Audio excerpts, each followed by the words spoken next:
This week on Stay in the Truck, we're going to preview college football week 9. So grab you a cold beverage and let's go.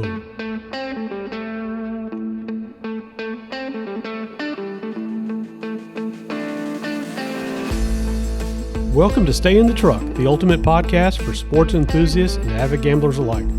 Each week we'll provide you with invaluable insights, analysis, and tips to elevate your game. We can be found on all major podcast and social media outlets. See the show notes for details.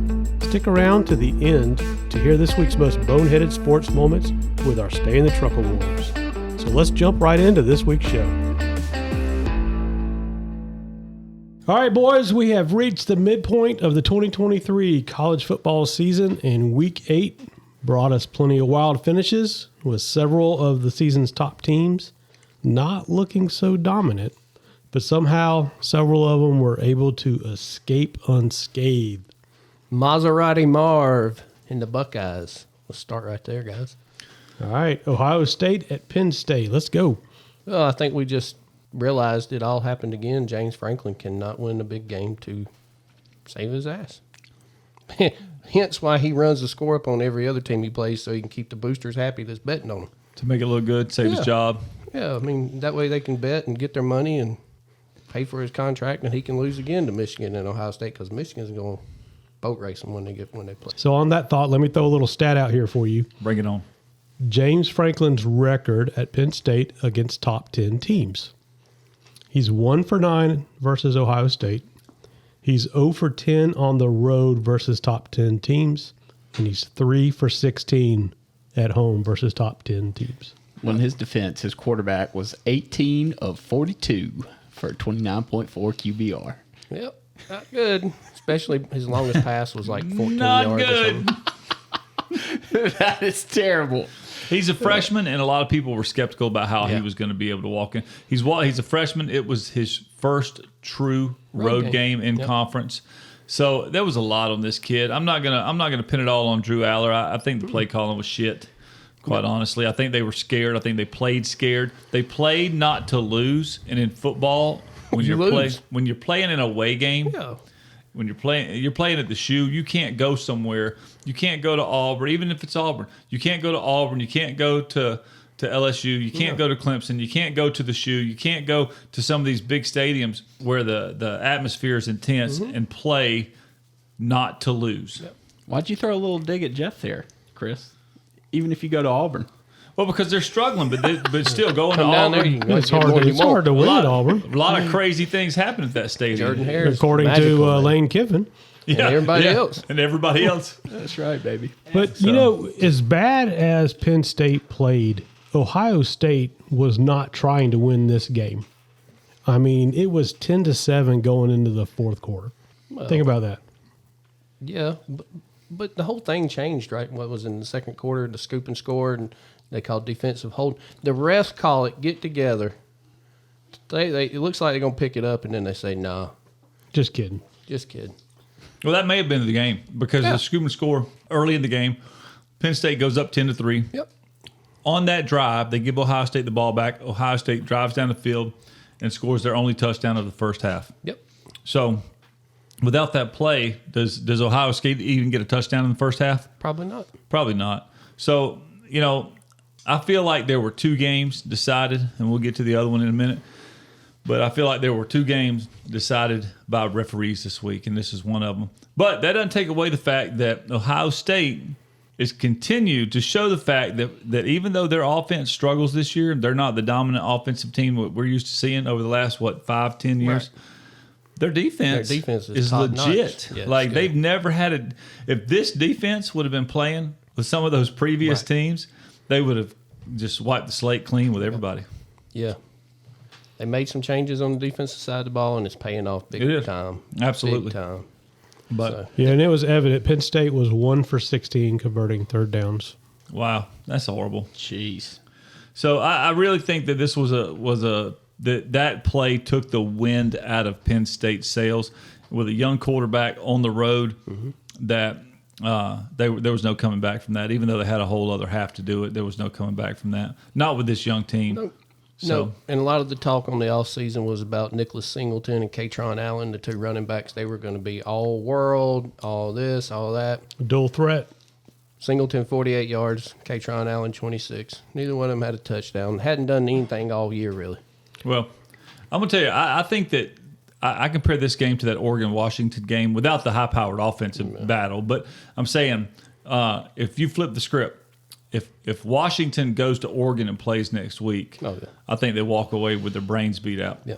I think if Ohio State has to go to Penn State next week, I don't think they get their brains beat out. I think we have another barn burner like this. But I think that one or two calls or the comfort of the freshman quarterback being at home, I think you get a similar score the other way. So, Well, as bad as it was, Marvin Harrison Jr. is still a stud. We know that. well, he's their stud though. That's it. That's if you. I mean, what they say about Brock Bowers a few weeks ago, he said, one of the coaches said, Brock Bowers is a toddler. He said, you got to put two parents on him and keep your eyes on him at all times.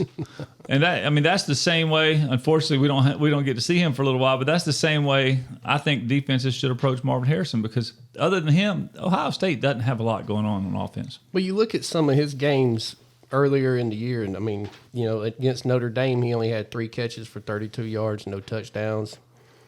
Purdue, 6 for 105. He had 1 touchdown, and he had 8 catches at Maryland for 163. This time he had 11 for 162. Yeah. So, well, James Franklin is so pompous. He thinks that his defense is, and whatever defensive scheme he's got to run, he's going to run it no matter who's on offense. Instead of you think that Kirby doesn't. If Ohio State comes to town with Marvin Harrison, you think Kirby doesn't change the defense? absolutely. You change it up. Absolutely. To all right, we're gonna make the rest of the team beat. This guy's not gonna beat us. Yeah. Or he just tells Javon Bullard to not shout of him in the back of the end zone. Knock His ass out. One of the two. So Ohio State and Michigan now are the only unbeaten teams left in the Big Ten. I don't even think there's a comparison. I think I think if you put a line on Ohio State, Michigan right now, I'm just guessing, but I'd say it's probably Jeff might even know if have they said anything about a line on that in a few weeks? Have they given any indication? Michigan's 8. I was going to say 10. I think it's going to be a 10 to 14 points. Anyway, When is that game? 2 weeks? Is Uh, it 2 weeks or 3 weeks? November 25th, Yeah, it's the last game of the year, right? 12 o'clock. All right. Let's talk a little bit about let's move out to the Pac-12. How about them Utah Utes? Man, they just don't lose, man. Them Utah Utes would be undefeated if Bryson Barnes played in the Florida game. I mean, not the Florida game, the Oregon State game. Yeah. They'd be undefeated. Biggest mistake they made all year. What is Cam doing? Imagine if he was on that team. They'd be number 3 in the country, probably. Well, Maybe number 4. They haven't even, from what I've seen, I haven't seen any releases on what the doctors are even saying. He was released to practice. It doesn't matter. No, he's done. Whittingham announced during Yeah, he's done. post-game news He's not coming conference, back. Cam Rising is not playing this season. And neither is Keefe, the tight end. Yeah, they got to move on. You know what I mean? They got to quit. That was it. He probably told him, hey, kid, you and your parents, y'all sit and talk, but if you ain't playing against Southern Cal, it's over. We got to move on. Yeah. We got to let this guy get confident. We got to give Bryson Barnes the reins. He's The got to know pig that farmer. he's got to know that Third he's string. in control. Third you know? string quarterback. But He looked good, though, against a porous Trojan defense. He had 235, 3 touchdowns. He did throw 1 pick, but he looked good. there is one Pac-12 defense that is worse than them. Oh, who's that ranks 130th out of 130 teams. That Couldn't would be even the imagine who you'd be talking about. I don't right know. The number 1 defensive player ever to play in the NFL from a defensive back position, running the worst defense in college football. Oh, man. That guy? now. Yeah, that's good stuff. All right. Caleb Williams did not throw a single touchdown pass in that game. I tell you what, I think that people are starting to get a script on him. Stock down, too. I think people are starting to figure out what his flaws are. I think that people are starting to figure out that unless he's playing flag football, he's not a great quarterback. If he has to drop back, go through progressions in 3.5, 4 seconds, and find the open receiver, he can't do it. He's got to drop back, run around, use all that athletic ability. He's got a crazy big arm, But you know that all this talk that he was doing the last couple of weeks about, he'd make more money staying at USC next year.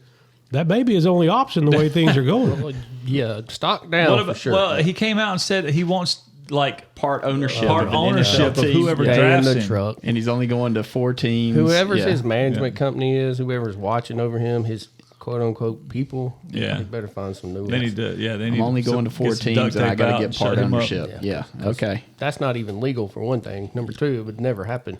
Period. Even if it was. But You ain't the next great coming, buddy. well, I just think he's going to be an NFL flop. I mean, I personally, out of this class of college quarterbacks right now, I think that he's the going to be the biggest disappointment. Probably so. So, but anyway, that's Utah goes to 6-1, 3-1 in the conference, and they do have a shot.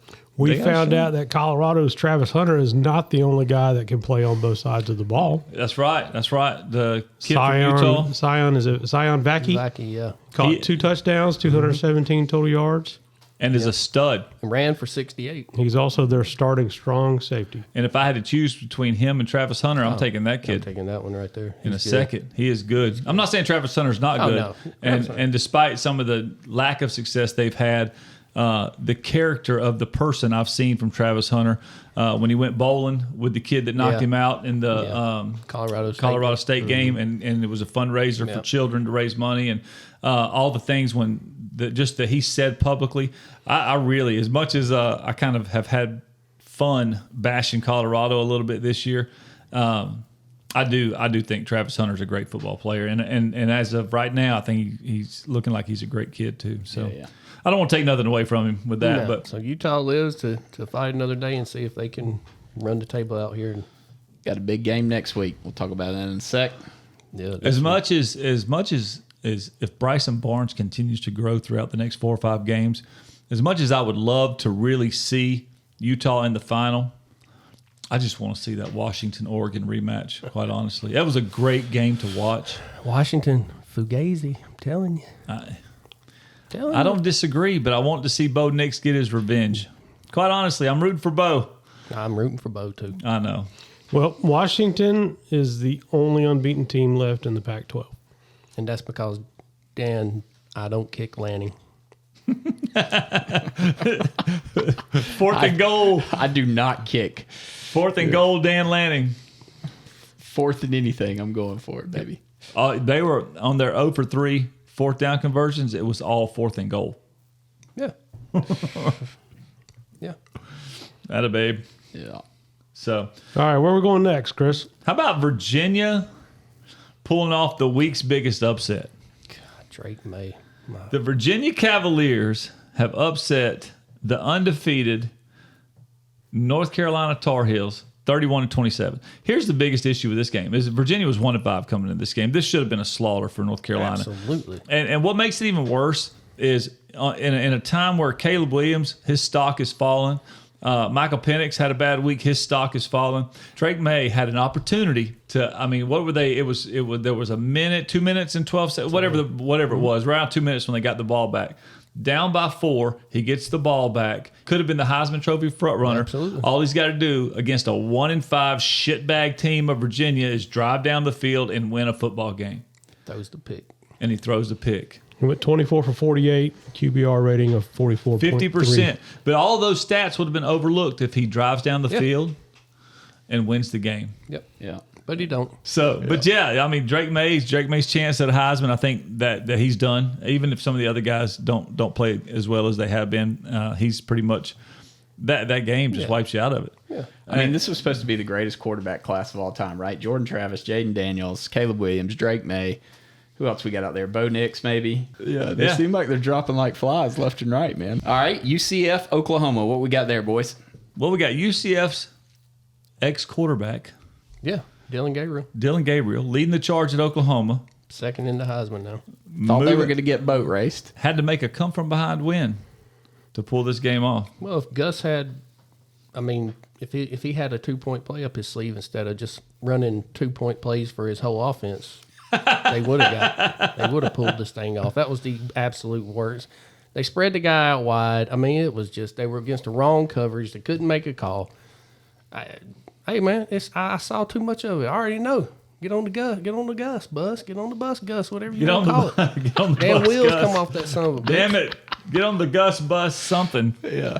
I mean, but look, Oklahoma, though, I'm not real sure that they're as good as we think they are. I still think Texas will beat them if they get a rematch. But if Quinn Ewers is healthy. Hey, man, look, Malik Murphy, though. I heard that, hey, listen, there's a lot of people saying Malik Murphy might come out and play so good that they don't even want to put Quinn Ewers back on the What field. are y'all talking about? They got Arch. They're going to focus on his. They're going to focus him on his NIL deals and just let him make money on the sideline. Yeah, but the rumors I've been reading this week is that this, Malik Murphy will be making his audition for whatever team wants him next year. Whoever's going to pay the most to get him, because Arch is going to get all the snaps with the number one. In this game, UCF led Oklahoma 23-17 at one time, and then Oklahoma started chipping back away, got up 24-23, and then they scored another touchdown to put them up 31-23, and then they just kind of let off a little bit and gave up a late touchdown. But I do think that this run that Oklahoma's had of feeling so confident and feeling unbeatable, especially coming off the high. But me and Jeff talk about this all the time, is that it's so hard when you have a huge game, a rivalry game, and an intense game and a big win. It's hard as a player and a coach to get everybody back to that 100% ready to roll level the following week against what is a subpar team. Now, UCF played well, right? And they didn't look like a subpar team. But if this game was before the Texas game, I think you got Oklahoma winning this game 35-14, 17. Yeah. You know what I mean? They roll through them. So I think that has a lot to do with it. People don't take that into account. But like you said, Dillon Gabriel did the opposite of Drake May. He had to bring his team from behind, pick up the slack, and get it done. And that's what he did, 25 of 38 for 253, 3 touchdowns and a pick, and just let them right down the field and let them roll. It's starting to show a little bit here with Oklahoma with their number one receiver, Anthony. He's gone for the year. He got hurt in the Texas game. They can't really run the ball. If it's not Dillon Gabriel running the ball, they don't really have a good running game. And on the defense side of the ball, they can't really stop the run. Those are things, and they had the same problem last year. That's why I was down to Oklahoma. I didn't think the defense would turn around as much as it has now. I'll give it to Venables. He's turned it around a pretty good bit. Yeah, give him another year or two, and they're going to be probably pretty solid. He can recruit like crazy. So they're joining the SEC, though, so they're going to have to get a defense. Yeah. Because them big hogs and all them SEC teams. So they're about to be stepping up to the what's big Arkansas? boys. Arkansas is 2-5 and would be winning the Big Ten West. And all 5 games they lost were by 7 or less points. Yeah, they'd be the big dogs in the Big Ten. Oklahoma, we'll see how it goes with them. They're 10-point favorites this week against Kansas without Jalen Daniels. Yeah, at Kansas, but without Jalen Daniels. Beam's going to start again at quarterback. So yeah, that's going to be tough for Kansas. Yeah, it's going to be tough. But Kansas coming off a bye week. Lance Leipold, great coach. I'm sure he'll have something schemed up. So that's a lot of points to be laying on the road. Tony, do we want to talk about that god-awful game between Alabama and Tennessee? I just want to know what happened at halftime.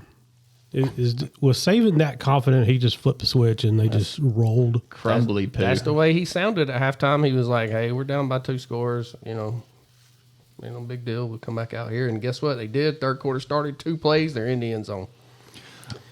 I think that he saw something. I think that Saban probably, by the time he figured something out, it was getting close to the end of the first half, and he's like, I know what to do now. Well, I mean, I just say there's a reason he's the GOAT. There's a reason that king of adjustments. He did. How many years in a row have we said Alabama's a second half team?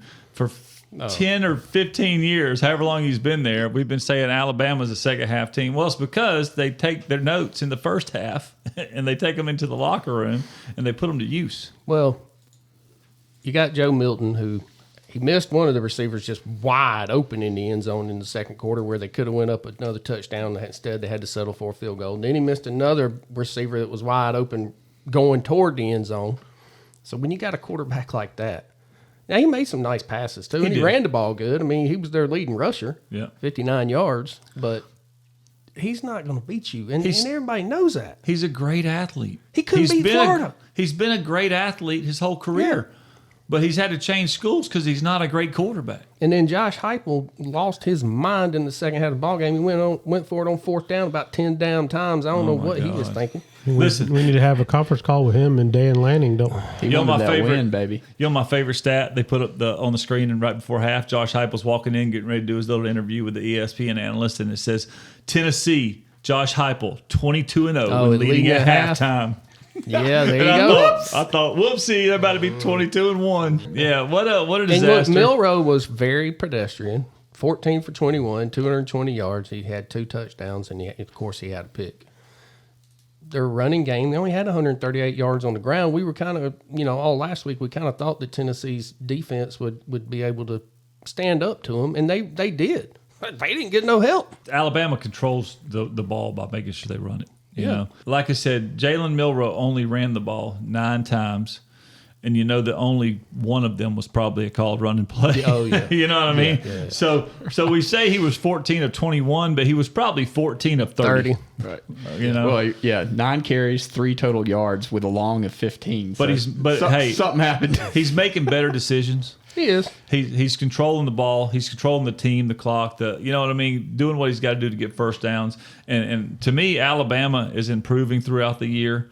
If they got another shot at Texas, I think they would wipe the floor with them. A couple of weeks, LSU travels to Tuscaloosa, right?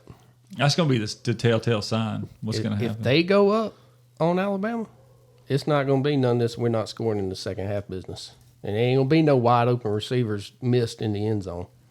That's not going to happen. Daniels is not going to miss them. Well, the other thing, though, Alabama might score 182 That's points true. against LSU. They're going to have to, though. They might have to. Another 60-60 game. I don't know. I think that LSU is gonna run into that wall eventually. They're not going to be able to keep scoring all those points. I think they hit that Alabama defense. They're going to play pretty tough on them. I mean, I still think they'll score probably 30, but it's not going to be a 49-59 game. If it is, Alabama ain't winning. You think? If it's that high, I don't think so. Saban, he don't want to get involved in nothing like that. He's going to have people all over. Oh, Daniels and Neighbors and Thomas and all of them, yeah. He is going to be bringing the house. Yeah. On the sideline collecting plays. Stealing signs, baby, stealing signs. All right, so let's talk about that for a second. We know everybody's doing it. Everybody does it. Yes, 100%. The problem is everybody doesn't send the same guy, affiliated team guy, to 35 different games at 17 different stadiums. Using the same credit card. Using his own card and his same name. At least if you do that, you don't have him on as a staffer listed on your payroll. Right. Yeah. Get your cousin Jimbo to do this or something. Right. I saw something today. I don't know if it was a meme or whatever it was, but it was like, well, TCU says what happened, and the guy from Michigan says, we didn't scout y'all. That's fantastic. We wasn't even worried about y'all, really, but hey. All right, so I'd like to wrap last week up with one quick thing. We mentioned earlier, I think that Penn State-Ohio State game, I think the momentum and the outcome of that game changed because of a call by an official. I'm not going to say it was a bad call. It was a useless call. Yeah. It was a little bit of a holding that happens on every single play of every single receiver going out for a pass. He wasn't the target for that pass. It wasn't where the ball was going. So it was a little bit of a useless call, but I think that turned it around and probably won Ohio State the game. About the worst call I've ever seen is the Iowa game when they called a game-winning touchdown with time running out on a punt return back and said the guy called a fair catch. That might be the worst call I've ever seen. If I was Iowa, I don't know how you can. Yeah. I don't know what your recourse is, but how you can appeal something or if there's even a process for that. But that was unbelievable. Apparently, they thought that his hand went above his shoulders and he did like wave somebody off. I don't know exactly what he was doing, but I watched it 100 times. I watched it over and over and over. And he pointed with 2 hands at first. And then he was waving this one this way. He was directing traffic. And doing that. And he had both hands going like this. And it's crazy, man. It's crazy. I've never seen such a call like that to overturn the outcome of a game. Blatantly overturn the outcome of a game with a call you couldn't even tell if it was legitimate. Cost people some money too. So I lost it. I had Iowa. I had a prediction that game was going to end 17-12, and if they not called that back, or 17-10, if they hadn't called it back, it ended 17-12. So. Yep. All right, let's talk about these big games this week coming up for week 9. All right, who you like? Oregon, Utah. Bad Bo on the road, but Bo's been pretty good on the road this year. Utah don't lose at home, though. I'm just telling you. And they're catching 6.5. Some places even got it at 7. Yeah, Oregon's favored. Listen, their defense is on par with anybody else's in the nation. If they played the same teams Michigan played, they'd probably, I don't know, they'd beat them 51-0, but they'd beat them pretty good. Yeah, I think I think that they've got a solid team. I think that Oregon is right now, based on what all the announcers and analysts and people talk about, I feel like Oregon is the most underrated team, even though they're still talked about. They're still in some conversations. But I think that they're a top 5, top 4 team. I think they win the Pac-12. I think they go to the Final Four, to the playoffs. And I think that they're being overlooked. I think that Bo Nix is being overlooked. He started his 54th game last year, setting a record for most starts in NCAA football, by the way. Yeah, Oregon's averaging 200 more total yards than Utah. Defense is similar, allowing 312 for Oregon, 295 for Utah. But Oregon's just killing them on offense, 326 versus 161 in passing and 226 versus 183 in rushing. So seems like similar defenses, a little bit more explosive offense for Oregon. I guess that's why they're getting the nod in the sports books. I think Bryson Barnes is going to have a stellar game for Utah to be able to win this one. Whether he has a stellar game or not, Kyle Whittingham is a great coach. And I'm an Oregon fan. You know, it's not like I'm not trying to bash Oregon by any means. But you're asking a lot for that team to go to Rice-Eccles and be a touchdown favorite. That is a lot to ask. I mean, we just saw them on the road at Washington, right? Yeah. And they did not win. Now, whether or not they should have, that's, whatever. But they didn't win. They lost by 3 and chose not to kick 3 easy field goals. They scored 30 points, right? Yeah. On a Washington 33-30? Yeah. Washington defense is terrible. So, it's going to be a really good game. I don't think that Utah can beat Oregon. They're playing at home, so that's going to be their best shot at it. Yeah. But I think if Cam Rising had been healthy and been playing all year and Utah was on a roll and they run undefeated, then I think that Utah beats Oregon at home. I think if they're playing at Oregon with those same situations, I would say I think Oregon wins a close game. But my opinion on this game is that Oregon goes down, Utah puts together a good defense, makes it difficult to score.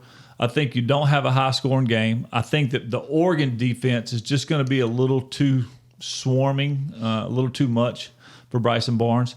And, I feel like you're going to get a 24-17 game. I think that the spread's about right. I think that Oregon ends up mid-20s and Utah scores a couple touchdowns and good fun game to watch, but nothing crazy. Yeah, I'm worried about Utah's ability to run the football. Yeah.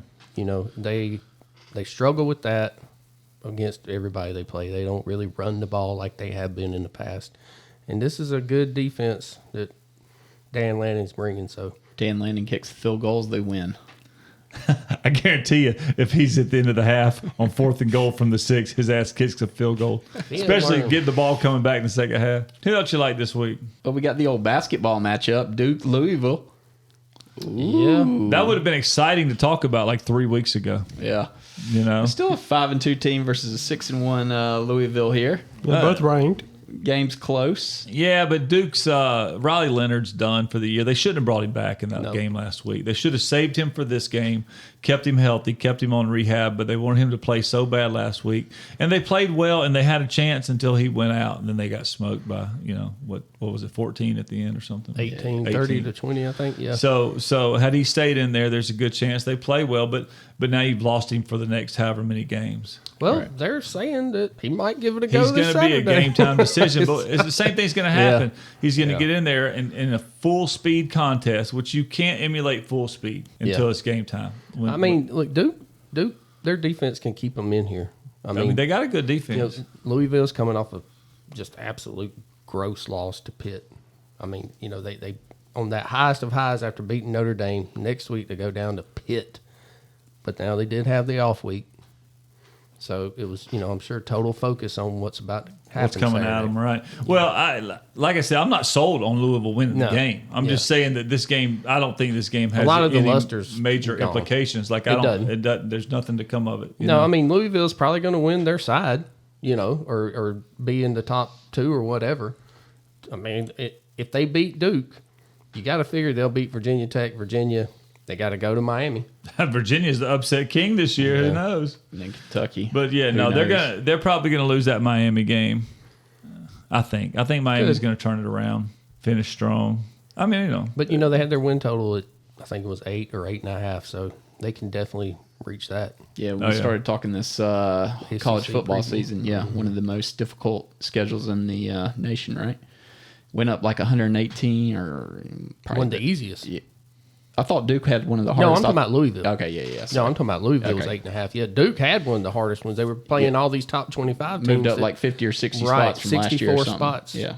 The highest, the most since they started charting it. That's the most teams moved up in strength of schedule in a year. Okay. Yeah, I remember something like that. So they've held their own with 5 wins. Their win total was only like 7 or something. Yeah. Because you like the over and I like the under. I know that, but Yeah. Welcome to college football. that's it. the only other real game that I'm looking forward to seeing what happens is a few weeks ago, I made a comment about Arizona being the best 3-3 team in the country. They followed up that comment by beating USC, and this week they have to face Oregon State and our friend DJ Ukulele. JU, baby. And I think we got an upset alert coming. I think Oregon State rolls into Arizona, and I think that they go home with another L on the schedule. It's not Corvallis. They're not playing in Corvallis, and it's going to be a tough 10:30. You know that the student section is going to be on fire. For Lit. this. Woo. Oregon State's favored by 3.5. I wouldn't take them. No. I wouldn't take them to win or 3.5. No. If I was going to bet it, I'd take Arizona. Yeah. For sure. So- You would figure this is going to be more of a Jonathan Smith. He's matter of fact, they're talking about he might be Sam Pittman's replacement, Really? the head coach from Oregon State, because he's a guy he's a power run guy. He wants to run the ball, control the clock. So Arizona's got to be ready for that, and it's a tough ask to go on the road anywhere nowadays, much less to go up there to this team that's just been firing on all 8 cylinders week after week. Yeah. So Come on back home, Sam. Hey, DJU's liable to throw 2 or 3 picks now. We've seen it. He can do it. He's capable. He's capable. He ain't scared. This North Carolina Georgia Tech game. Okay. Georgia Tech's kind of been a thorn in their ass for the last couple of years. And they're playing in Atlanta. They're God, playing they- in Atlanta. They where got that ass beat by all Boston 300 College of them will last show week. up. Yeah, see, that's what I'm saying. That's what makes it so tough to. We talk about this. Georgia Tech is. They are Bonnie. They are Jekyll and Hyde. Jekyll and Hyde. So say Bonnie and Clyde too. Hey, Bonnie and Clyde, Damn your it. pocketbook. I'm tired, boys. I've been talking all day. My brain ain't working. Bobby Dodd with 55,000, Son of a so bitch. probably 30 will be there. I have that shit almost half packed out. But this is a telltale game for UNC because they got to get it turned around and just forget about what happened last week. They got to just put it out of their mind because Georgia Tech is that team that will upset you. That's what kind of team they are. Yeah, agreed with that. So it'll be interesting to see what happens. Y'all got anything else? No, I think we're ready to talk about our last week's Oh picks. my God! Look, something else too. I heard we already Bring it on. talked about James Madison about how they're 7-0. They're one of the Still last undefeated. undefeated Yep. teams. They're not eligible to play for the conference championship. The only way they can go to a bowl game is if they don't have enough 6-6 teams to go. Then if they're selected, they would be able to go because they're in their year 2 of joining So the they're conference. right. Yeah, so they're on conference probation, but they can go if there's not enough If there's teams to not enough, qualify. right? If they're selected Right. and approved and all that other stuff. Yeah. But not only that, none of their stats count. They got a defensive lineman, and I'll find his name here in just a second, that has something like 13 or 14 sacks, and it's not even counted. They don't even count the stats. What kind of crap is that? Yeah. What? Don't take away from the kids. Yeah, I mean, but that's what they're doing. It doesn't matter. Any NFL scout's still going to look at his Yeah, stats, sure. right? But I mean, Jalen Green, even he's the got point of that? 13 sacks. 13 sacks, man. And for what? Yeah, the closest kid to him has 5.5 sacks on the team. Yeah. He's balling out. I just thought that was crazy. Yeah, that's wild. I think it's crazy that they put him on probation anyway. I mean, Yeah. for it's- what? Right. I could see like a rules infraction or something, Yeah. but yeah, just switching conferences. Come on. They moved up from FCF to FBS, and that's what, if you have a team that comes up, you have to wait 2 years Right. before you're eligible for. Yeah, they appealed, got denied. Yep. Yeah. They're 20-point favorite this week. I could maybe see it if you were downgrading, like you got a squad and you're going down to play Little League or something. But Yeah. you're coming up into stiffer competition, and you're going to get hosed. So they say it's so they can build their program. Right. This day and age, are you kidding me? Hell, most teams only have a couple of kids that even stay around after the first year anyway. They're gone somewhere else. Right. Nice. Yeah, you're coming to James Madison to try to transfer to a bigger school. Yeah. Right. So anyway, I thought that was crazy. And there's something else I saw earlier that Army will be playing in what conference? They got approved to go play, I think, in the AAC next year. So they're going to be joining a conference, and they won't be independent anymore, which is kind of a sign of the times here. Mm. When Notre Dame joins a conference, that'll be the real big ticket if it ever happens. All right, picks from last week. I'll get us started. So last week I took Missouri over USC, giving up the 7, and I won that one. Missouri worked over USC, so Missouri looks like a team to contend with in the SEC. A little bit worried about Georgia, but we'll see what happens in a couple weeks in that game.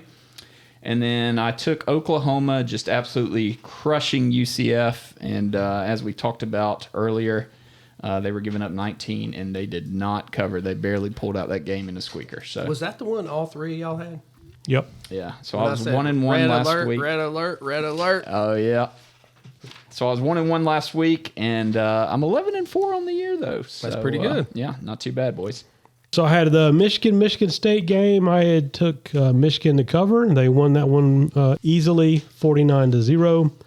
Ole Miss Auburn.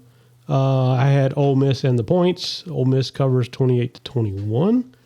And then, of course, Josh just mentioned the UCF Oklahoma game. I took Oklahoma to cover, and they lost that one. So I was I won 2, lost 1 last week, and that moved me. So I'm at a 61%. So I got my ass handed to me this week. That Iowa call, that hurt me. That hurt me bad. And then, again, Dylan Gabriel, I thought he was going to show out this week and had an opportunity to show out against his old coach. I thought he'd go in that game with his head held high. So long story short, I ended up 3-7 this week. That ain't good. That puts me at 28-27-2 on the year. I broke about even again. It's the same old thing this year. But I had Penn State plus 4. That didn't work out. They got beat 20-12. I had under 32 in Iowa and Minnesota. Minnesota wins 12-10, so that was a winner. I had Oregon minus 20 against Washington State. It was 38-17 till it wasn't. Oregon wins 38-24. Washington State gets the late touchdown to come in the back door. Damn it. I thought Oregon would come out on fire, man. I thought after what had went on the week before that they would come out on fire, and it just didn't happen. They sleptwalked through the whole – the hell, they were down, I think, after the first quarter. Went to UNLV and Colorado State. I had over 62. That one fell a little bit short, 23-25. I had Arizona State plus 28 against Heisman hopeful Michael Penix, and Washington wins 15-7. So that was a winner. And my blowout of the week, Michigan minus 24 over Michigan State.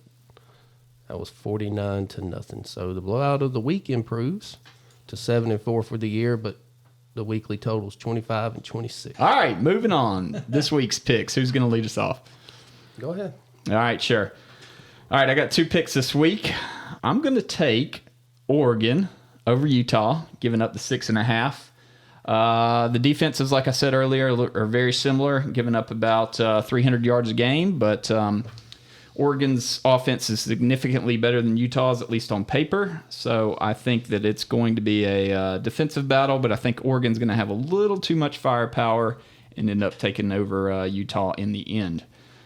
So I've got that. And then just to needle Chris a little bit, I'm going to take Colorado and the 17 points. I really need them to win the game outright, though, if I'm being honest here, to win my bet after they lost the Stanford game up 29-0 at the half. But That being said, I'm going to take Colorado in the 17 and hope they cover. All right, Indiana versus Penn State. Penn State is favored by 32.5. I'm taking Penn State in the points. Ooh, that's a lot of points, T. I think Penn State's going to bounce back. They're out for blood this week. Georgia versus Florida. I think this will be the second time this season that Georgia covers. 14.5 favorite. I've got Georgia. Sunbelt Billy. Watch out. It's fine. And then Oklahoma versus Kansas. Over and under 65.5. I'm taking the under. All right, boys. This is going to pain me in my heart to say this. But I, too, am taking Colorado in the 17 points. Oh, no. I mean, I think they lose the game, but I don't think they lose by 17. I think they lose by 9 or 10. Okay. So I was going to be all over UCLA until I started reading about the quarterbacks over there, and they're not in good shape quarterback-wise. So it looks like Dante Moore is going to get to start again. And What do you UCLA mean exactly does by not, that? UCLA does not have a high-powered offense. Right. So they're going to have to slow Colorado down. And they do have a really good defense. they have a really good And defense. so they're going to hurt Colorado's score. And so I think they win the game. But if Colorado scores 3 touchdowns and UCLA scores 3.5, 4 touchdowns, I mean, you got a 28-21 game. You know, you got to figure Colorado's going to score 17-21. How many turnovers are they going to have?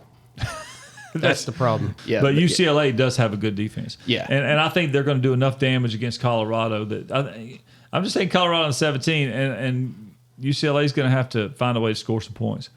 You know, like I said, but their offense has been shaky at best. So Colorado plus 17. Give me them Georgia Southern Eagles at home. Hail Southern. Against GATA at home in Statesboro against Georgia State. Good in-state rivalry right there. Georgia Southern's favored by 1.5. I'll take Georgia Southern covering that 1.5 Yeah, at high home. scoring game, man.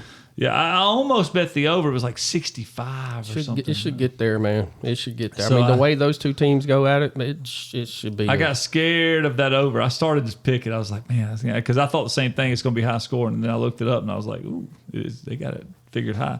This burned me last week. Dylan Gabriel, don't you fuck me again. I'm taking Oklahoma minus 10. And I'm taking Oklahoma State minus 7.5 at home. And I tell you what, I'm going to do it. I talked myself into it while we were discussing the games this week. I'm going to take Arizona plus the 3.5. You know, and just hope that they keep it close. And if DJ Ukulele pulls out a win, it's on a last minute field goal. Couple other picks I got are I'm going to take the over in that Georgia Florida game, 47.5. Georgia's averaging almost 40 points a game. Florida's going to score. And I'm also I'm scared to pick in that Oregon-Utah game with Utah at home and Bryson Barnes getting his legs under. But I'm taking the over in that one, which is also, ironically, 47.5. Sounds good. Jeff? Well, we're going to go head-to-head, guys, because I'm taking Utah into points. Listen. I told you I was scared to pick it. Look, Utah's 14-5 in the last 5 years playing conference games against the spread.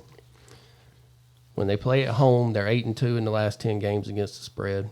As an underdog, they are 17-8-1 in the last 10 years. Utah's won 27 games at Rice-Eccles Stadium in front of home crowd. That's not including the 2020 COVID year when they wasn't allowed to have anybody there.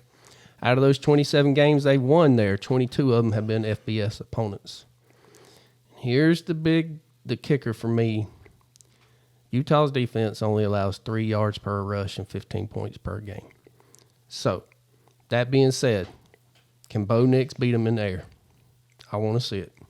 I got to see it. I got to see more than 10-yard passes. It's going to be a fun game to watch. It is. It's going to be a fun game. I'm excited about it. So I'm going to take Utah plus the 6.5 is fine, and I'm going to take under 48. I got 48. You got 48. I went under because, in my opinion, if Utah wins this game, it doesn't go over. It doesn't go over. Yeah. They cannot. Well, they can't win and have it go over, but I don't don't think they're going to win. You know, and if it does go over and Utah wins, that means Bad Bo showed up. Yeah. Bad Bo turned over the ball way too much. Or Dan, I don't kick, Lanning does some dumb stuff like Josh Heupel does on 4th down. So anyway, give me Utah plus the points and under the total. Second game, I'm going to take Iowa State minus 2.5 at Baylor. Baylor has given up 29-plus points in the last 4 games. They've been outscored 144-88, and they're 0-4-1 against the spread in home games this year. You look at Iowa State, the last 3 games they played, they've stepped it up a lot. They did get smashed by Oklahoma 50-21, but then they turn around. They had that bye week. They come off the bye. They get TCU. They beat them 27-14. The defense showed up. And then last week they played a Cincinnati team who a lot of people have been high on Cincinnati, but I think we're really kind of seeing now that they're not as good as they were. But they beat them 30-10. So Matt Campbell, I think he's getting this ship turned around a little bit. I really expect this to be a low-scoring game too. 47.5. I think it's supposed to be windy out there too. So we'll see. I'll take Iowa State and lay the 2.5. And it come out Baylor was a 1-point favorite. And this thing's flipped all the way and just kept getting bet up. So my next game, East Carolina versus the Roadrunners from UTSA. Since Frank Harris has come back, they beat Temple 49-34. Frank Harris, quarterback for UTSA. This is his 7th year. And the reason he came back is because they offered him an NIL deal last year. So he come back. JT Daniels, year 7, But since he's come back, they beat Temple 49-34. They beat UAB 41-20, and they got Florida Atlantic last week 36-10. Play against East Carolina off for a straight-up loss. East Carolina's 1-6 ATS after a straight-up loss. They got beat last week. Texas San Antonio versus conference opponents, 6-1 in the last 7 games ATS. So I'm going to lay the 18.5. That's 3:30 ESPN Plus game for anybody who wants to watch it. My next game will be Saturday at 5 o'clock ESPN Plus. ULL, the Raging Cajuns, they're going to South Alabama. South Alabama's laying 10. This was almost going to be my blowout of the week. It was very, very close. UL Lafayette on the road, they're 2-5 against the spread. South Alabama in their home conference games, they're 12-5 against the spread. Little stats. South Alabama, 36 points a game. 12th in the nation in scoring. They average 6.1 yards per play, and they're top 25 in pass attempts with 8.5 yards per pass attempt. That's pretty good. Not too shabby. UL Lafayette, they played 6 FBS opponents. 4 of them have scored at least 30 points. They're number 116 in the nation in pass defense against yards per attempt, giving up 8.3 yards per attempt. So I think South Alabama is going to score a lot of points, and I'm going to lay the 10 on that. Next game, Saturday, 8 o'clock, Pac-12 Network. The Cougs from Washington State travel to Arizona State to face Kenny Dillingham and his young Sun Devils. Cam and the boys are going to lay 6 points, and I'm going to take them. Washington State has been feisty all year. They're a covering machine. They get this game at home. And I'm just not convinced that Washington State is anything spectacular. They looked okay last week against Oregon. They scored late to get in the back door and get the cover. So I'll take the 6. And then my blowout of the week, Tony, you'll like this one. Penn State minus 31. I think they are going to pan-fry Indiana. Somebody's got to pay for last week.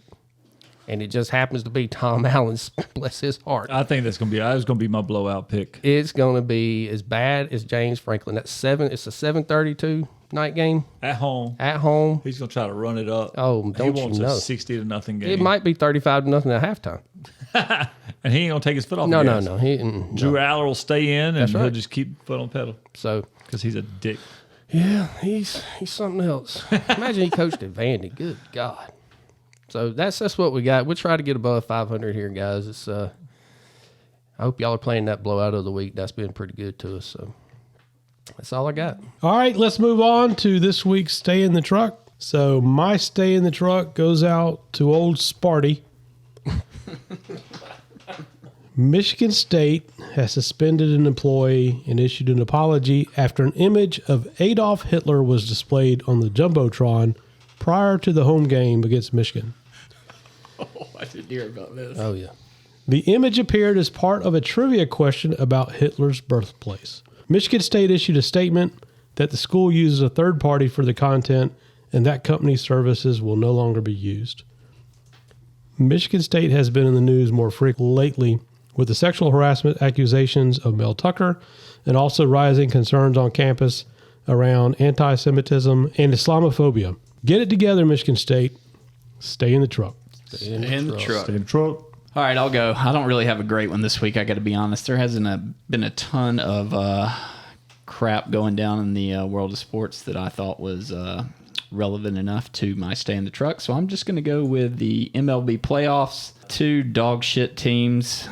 Well, I guess they're not dog shit because they're in the World Series, but certainly not who anyone expected to be in the World Series. The 5th-seeded Rangers and the 6th-seeded Diamondbacks both make it to the World Series. So should be a lot of fans tuning into this one. Not stay in the truck. Well, look, before we all go in on that, Arizona's the worst-rated team to ever be in the World Series.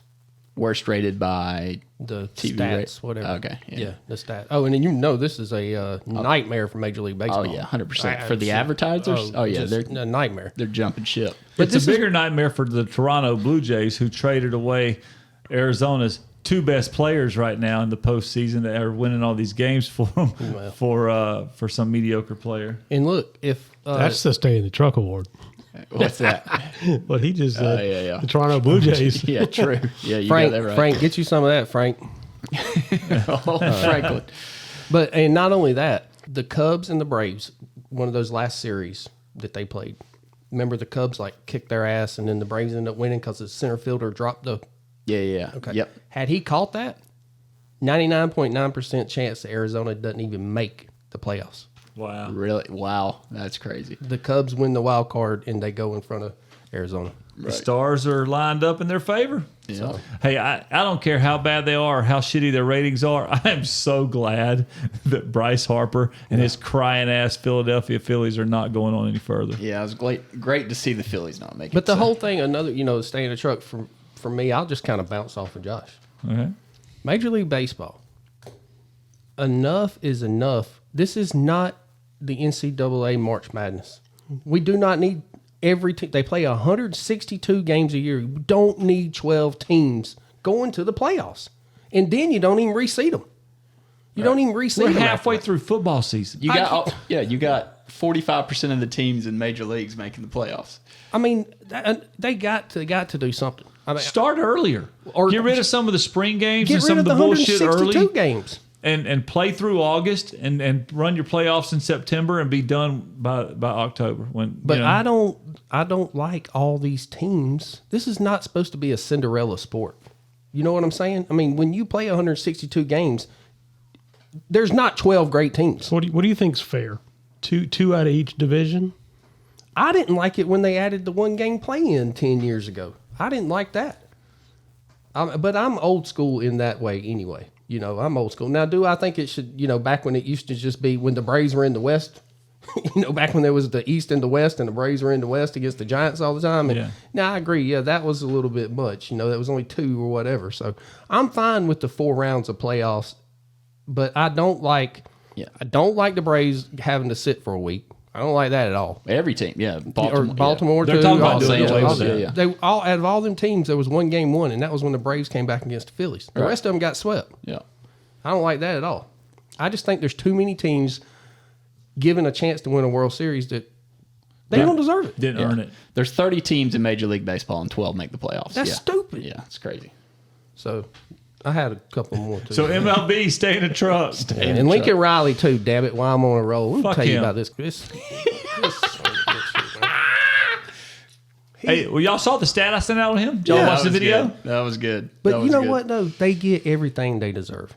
Yeah. He couldn't do, and I know we got a couple of Oklahoma fans. They might that win listen one to it. more game this year. But maybe, yeah, you're right. That's it. Because they might not beat Cal this week. Right. And they might be calling for his fucking head by the end of this year. It's ridiculous. He banned a reporter back in September for whatever question the guy asked. He didn't like it. Then he, after, I guess it was 2 weeks ago when they lost to Notre Dame, he wouldn't let the players talk to the media because he protecting his players. Yeah. And then he doesn't even show up because he's sick. He doesn't even show up for his radio show. And he hadn't been at practice until today. He come back and being treated for pneumonia, so they say.